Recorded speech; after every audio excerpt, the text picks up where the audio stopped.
May 1945.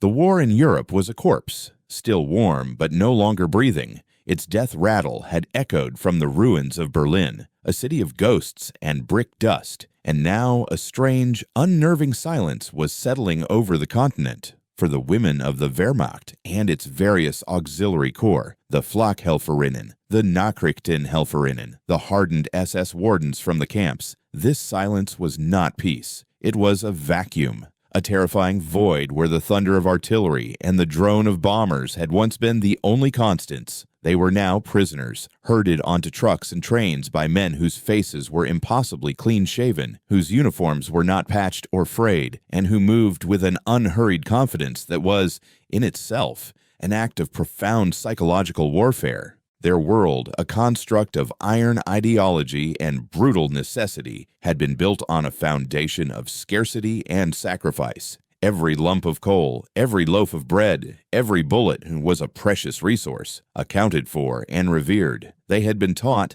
that Germany was a fortress besieged by lesser peoples, a bastion of order in a world of chaos. The Americans in particular were a centerpiece of this mythology, a mongrel nation of decadent capitalists and undisciplined cowboys, soft and spoiled, lacking the Spartan will that defined the Aryan spirit. They were told the Americans would be cruel in their victory, vengeful and chaotic, a reflection of their own internal decay. As the transport trucks rumbled through the shattered landscapes of their homeland, these women steeled themselves for the final degradation. They expected barbed wire, watery soup, and the sneering faces of conquerors eager to exact their pound of flesh. They had seen what their own side had done to its prisoners, and they had no reason to believe the victors would be any different. The universe, as they understood it, was governed by the laws of power and retribution. The first camp was not what they had envisioned. It was in France, a sprawling, orderly city of tents and prefabricated barracks laid out in a grid of unnerving precision. There were no looming watchtowers manned by leering guards, no sense of imminent personal violence. Instead, there was a strange, almost bureaucratic sense of calm. The American soldiers who processed them were not filled with hatred. They seemed bored, efficient, almost indifferent. They moved with a languid purpose, chewing gum, their voices a low, alien murmur of English. The German women, filthy from weeks of retreat and capture, caked in the grime of fallen cities and the sweat of fear, were marched into a large delousing station. This, they thought, was the beginning of the humiliation. They had heard stories, whispers of chemical showers and medical experiments. They huddled together, a sorority of the defeated, their faces masks of defiant suspicion. They were stripped of their tattered uniforms, their few pathetic possessions confiscated. They stood shivering and naked on the cold concrete, awaiting the inevitable sting of the lice powder and the harsh commands. But the commands that came were not harsh. They were delivered by American nurses, women who were impossibly tall and robust, their white uniforms a stark, blinding contrast to the gray misery of the prisoners. Their faces showed not contempt, but a kind of weary, professional pity. They were pointed towards a long row of shower stalls, and from the nozzles came not a trickle of cold, brackish water, but a steady, steaming torrent of warmth. It was a shock, a sensual assault of a kind they had not anticipated. For women who had not known the luxury of unlimited hot water for years, it felt like a dream. The true disorientation, however, was yet to come. It arrived in the form of a small rectangular object placed into each woman's hand. It was perfectly formed, smooth, and possessed a faint floral scent that seemed to belong to another world, a world before the war. It was soap. Not the gritty gray Einheitsseife made of sand and animal renderings that scoured the skin raw, but a creamy white bar of real fragrant soap. It lathered instantly, creating a thick, luxurious foam that felt like silk against their skin. The women stared at it, then at each other. They had been prepared for brutality, for starvation, for execution. They were not prepared for this. They were not prepared for the simple, profound dignity of being clean. And then came the second wave of the assault. After the showers, as they stood wrapped in rough but clean towels, they were not handed back their rags. Instead, they were given simple cotton dresses. They were plain, functional garments, but they were new. The fabric was soft, the seams were perfect, the colors a uniform, unassuming blue. There were no patches, no mended tears, no lingering smell of sweat and fear. The dresses were a symbol of something they could no longer comprehend: surplus. An enemy that could afford to waste new clothing on its prisoners was an enemy operating on a plane of reality so far removed from their own that it defied all logic, all propaganda, all belief. It was in that moment that the first woman broke. She was a veteran of the Eastern Front, a woman who had seen and done things that had scoured all softness from her soul. But as she held the clean dress, its simple, unadorned newness, a testament to an unimaginable power, her composure shattered. A single ragged sob escaped her lips, then another. Soon the entire hall was filled with the sound of weeping. Not tears of relief or gratitude, but tears of a devastating, soul-crushing confusion. They wept for a world they had lost, and for the sudden terrifying realization that the world they had been fighting for had been a lie from the very beginning. The spectacle was so profound that it became a defining feature of the American prisoner of war experience for these women. It was not a calculated act of propaganda, not a show put on for Red Cross observers. It was something far more unnerving. It was routine. It was the system. As new groups of female prisoners arrived from other collapsing fronts, the ritual repeated itself with an almost religious consistency. The hot showers, the fragrant soap, the new dresses, and always the same reaction: first disbelief, then suspicion, and finally a complete emotional collapse. The American nurses grew accustomed to it, treating the weeping fits with the same dispassionate care they might apply to a physical wound. For the Germans, this consistency was the most damning evidence of all. A single act of kindness could be dismissed as an anomaly, a fluke, the whim of a soft-hearted commander.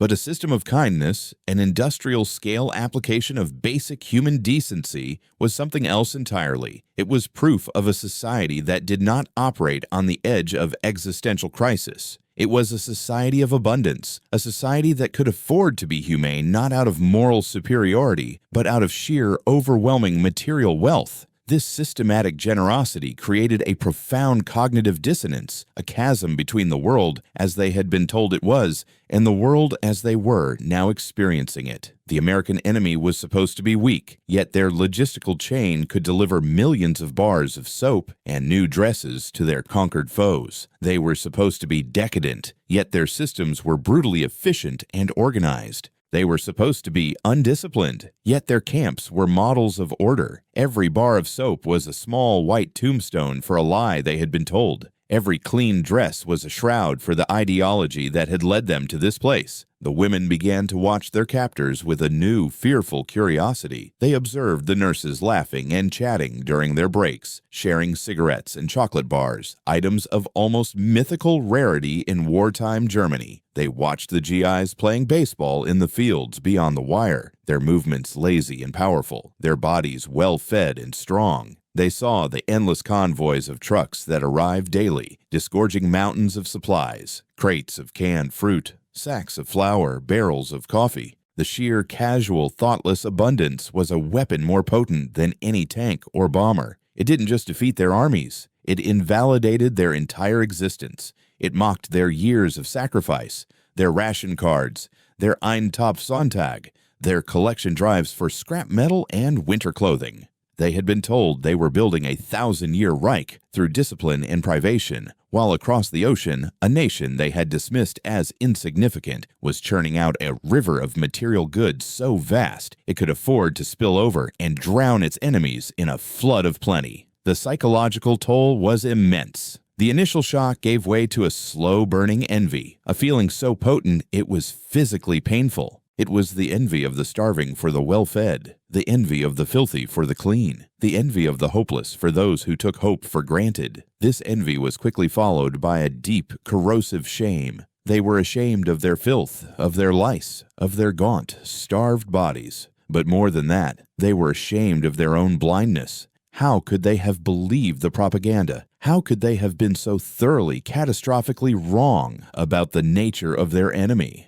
The final stage of this psychological unraveling was a grudging, bitter respect. It was a respect born not of admiration, but of sheer, undeniable awe at the scale of the American machine. Germany had built its war effort on a knife's edge, a marvel of efficiency born of desperation. Every resource was stretched to its breaking point. The American war effort, by contrast, seemed to be a force of nature, an avalanche of production that was as inexorable and indifferent as gravity itself. It was a power that did not need to be cruel because its victory was so absolute, so preordained by the simple mathematics of industrial output that cruelty would have been superfluous. This realization was the true defeat. The surrender of armies was a tactical matter, but the surrender of the soul was a strategic catastrophe. The women began to understand that they had not been fighting a nation. They had been fighting a factory. They had not been engaged in a clash of ideologies. They had been on the wrong side of an equation that had been solved long before they were even born. The soap and the dresses were not just objects.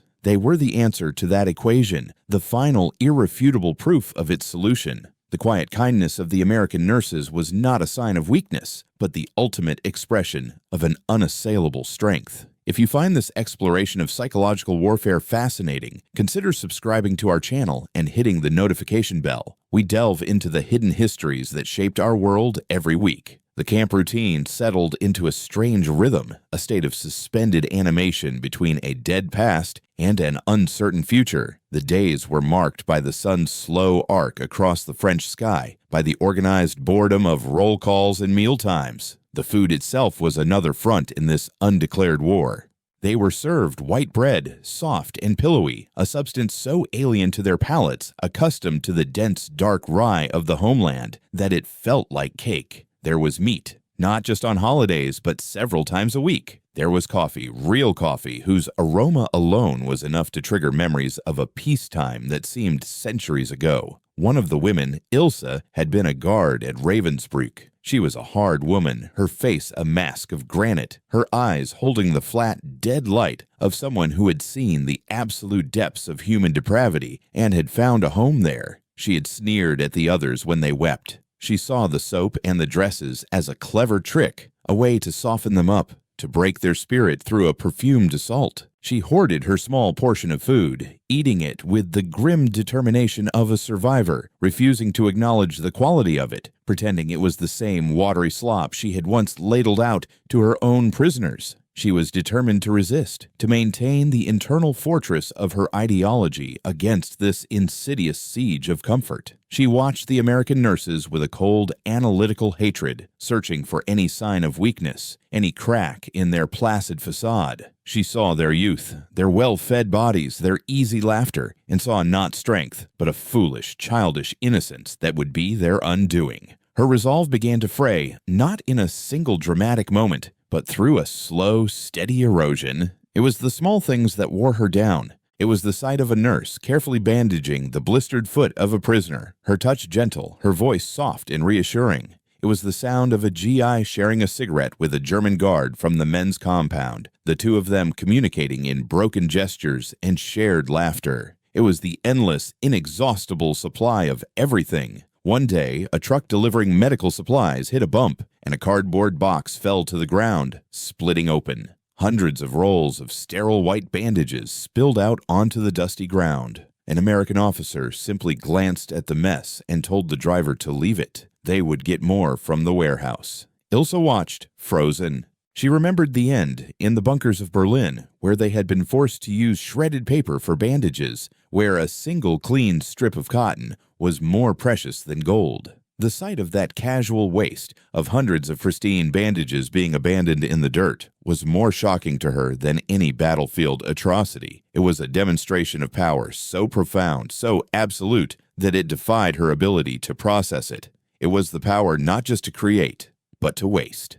It was the power of a god. The fortress inside her began to crumble, the granite walls turning to sand. Her hatred for the Americans began to curdle, transforming into a terrifying mixture of awe and self-loathing. She hated them for their strength, but she hated herself more for her own weakness and for the weakness of the system she had served so loyally. The final crack appeared on a cool evening in late summer. A typhus outbreak, A final lingering ghost of the war's squalor had swept through one of the barracks. The American medical staff worked tirelessly, quarantining the sick, administering sulfa drugs from what seemed to be an infinite supply. Ilsa, who had a brutish resilience to disease, was assigned to a work detail, helping to scrub the infected barracks with powerful disinfectants. She worked alongside a young nurse from Ohio, a girl named Grace with freckles and a wide, honest smile. They worked in silence for hours, the only sound the rhythmic scraping of their brushes against the wooden floor. At one point, Grace paused, wiping sweat from her brow. She looked at Ilsa, at her grim, set jaw, and the haunted look in her eyes. The nurse reached into the pocket of her apron and pulled out something wrapped in wax paper. She unfolded it and offered half to Ilsa. It was a piece of chocolate, dark and rich. Ilsa stared at it. Chocolate was a memory, a flavor from a lost civilization. For the children of the Reich, it had been a myth. For the soldiers and functionaries, it was a rare reward for exceptional service. And here was this American girl offering it to her, an enemy, a prisoner, as casually as one might offer a glass of water. Ilsa didn't take it. She couldn't. She simply stood there, her brush dripping onto the floor, and stared at the offering. Grace, mistaking her hesitation for fear or pride, simply smiled, placed the chocolate on a nearby crate, and went back to her work. Ilsa looked at the chocolate, then at the young nurse's back, and she finally understood. This wasn't a trick. It wasn't propaganda. It wasn't a display of weakness. It was the product of a world so fundamentally different from her own that it operated by a separate set of physical and moral laws. A world where kindness was not a resource to be conserved, but a commodity so plentiful it could be given away for free, even to one's enemies. It was this trivial act, this simple offering of a piece of chocolate, that finally broke her. It was the realization that the Americans were not just winning the war, they were living in a different reality, a reality where the basic tenets of her own world, scarcity, struggle, and the zero-sum game of power did not apply. The women began to talk amongst themselves, their conversations in the barracks at night taking on a new, hushed, and bewildered tone. The initial cynical dismissal of American kindness had long since evaporated, replaced by a desperate attempt to understand the phenomenon they were witnessing. They compared their own experiences, creating a mosaic of memory that stood in stark, brutal contrast to their present reality. Anya, a former radio operator from Dresden, remembered her mother weeping with joy after standing in a queue for 6 hours to receive a single shriveled turnip. Now she pushed away a plate half full of canned peaches because she had grown tired of the taste. Greta, who had served as a secretary in the Reich Chancellery, recalled the frantic efforts to conserve paper, typing memos on the back of old documents, using every square inch of space. Here, the Americans used fresh paper for everything, for notices, for forms, for doodles, discarding sheets with a single mistake without a second thought. The sheer volume of this paper-based bureaucracy was, to her, as impressive as a panzer division. Each woman had a story, a memory of some desperate, pathetic act of conservation, of making do, of turning scraps into sustenance. They had been taught that this was a virtue, a sign of their resilience and moral fiber. Now they saw it for what it was, a symptom of a failing state, a pathology of a system on the verge of collapse. Their sacrifice had not been noble. It had been futile. Their resilience was not a strength. It was the twitching of a corpse. Their conversations inevitably turned to the home front, to their families and the Germany they had left behind. They had been fed a steady diet of propaganda about the unyielding spirit of the German people, of factories churning out wonder weapons, of a populace united in its will to resist. But their own letters from home, before the mail service collapsed, had told a different story. They told of hunger, of endless bombing raids, of a creeping, pervasive despair. They had dismissed it as weakness, as defeatist talk. Now they saw it as the truth. They had been lied to, not just about the enemy, but about themselves. The Reich was not a mighty fortress. It was a hollow shell, its interior already rotted out by hunger and exhaustion. The Americans had not conquered them. They had simply kicked in a door that was already off its hinges. This realization brought a new kind of pain, a pain that was deeper and more personal than the shame of defeat. It was the pain of betrayal. They had been betrayed by their leaders, by their ideology, by the very promises that had given their lives meaning. They had sacrificed their youth, their innocence, their humanity for a cause that was not just lost, but was built on a foundation of lies and delusions. The clean dresses they wore felt less like a gift and more like a judgment. They were the uniform of their own foolishness, a constant, tangible reminder of the depth of their deception. The soap they used to wash their bodies could not cleanse the stain of this betrayal from their souls.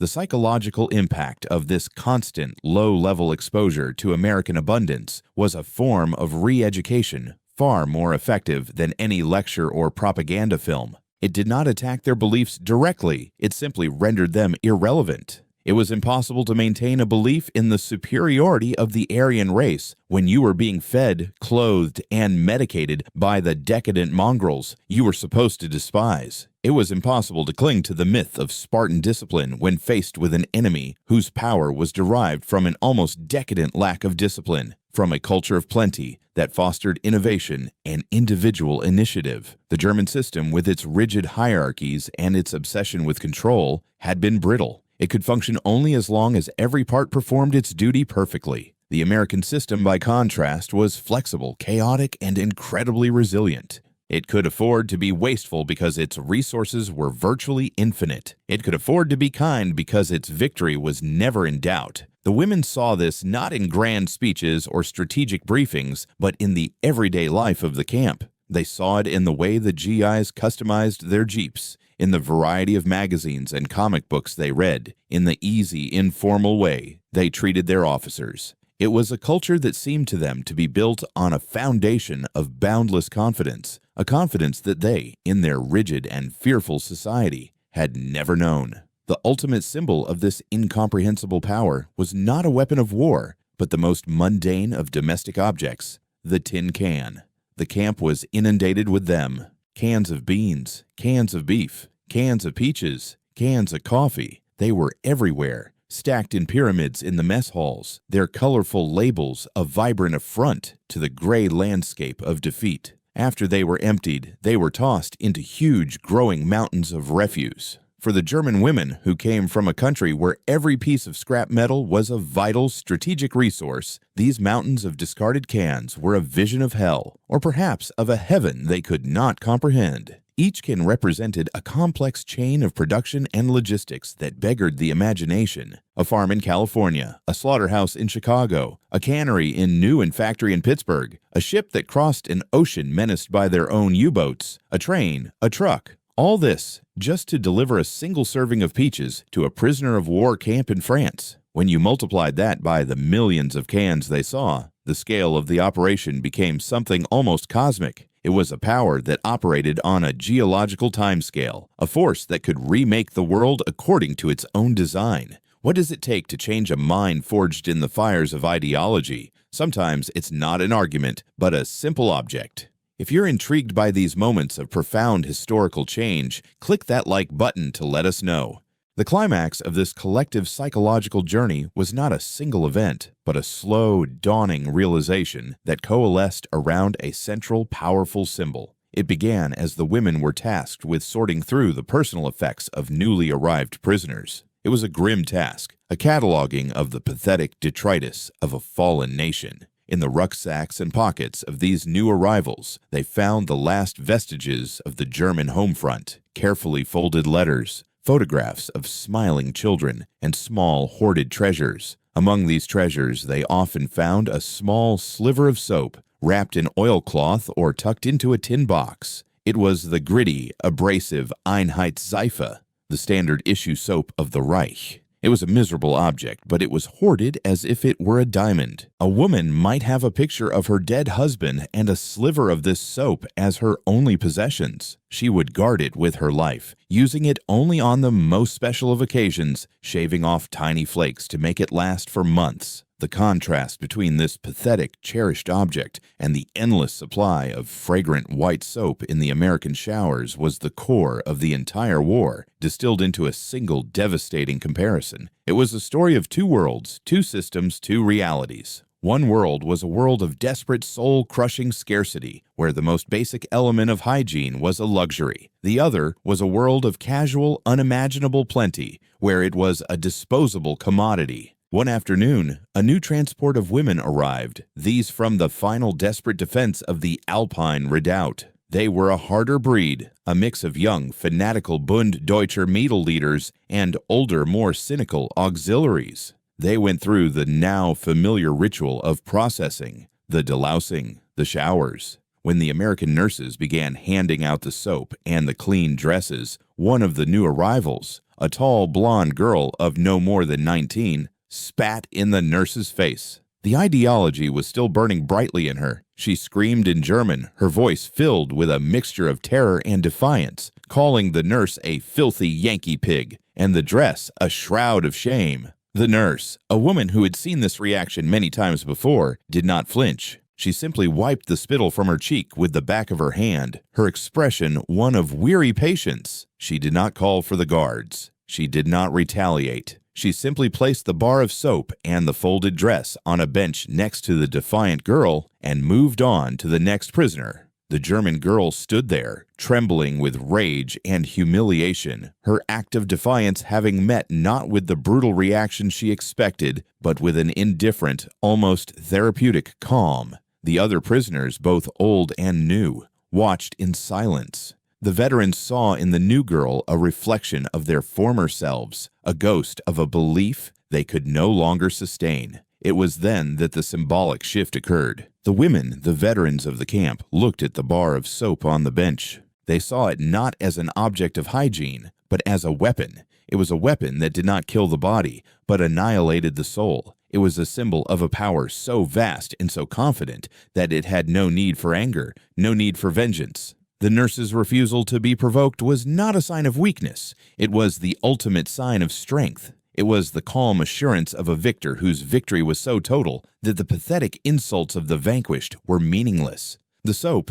in that moment, became the embodiment of this power. It represented the industrial might of the Ford River Rouge complex, the agricultural bounty of the Great Plains, the organizational genius that could move millions of men and mountains of material across a hostile ocean. It represented a society that could generate such a surplus of not just goods, but of security and confidence that it could afford to treat its enemies with a detached, clinical humanity. The true strength of America, they realized, was not in its tanks or its planes, but in its ability to produce a simple, perfect, disposable bar of soap for every man, woman, and child, including its prisoners.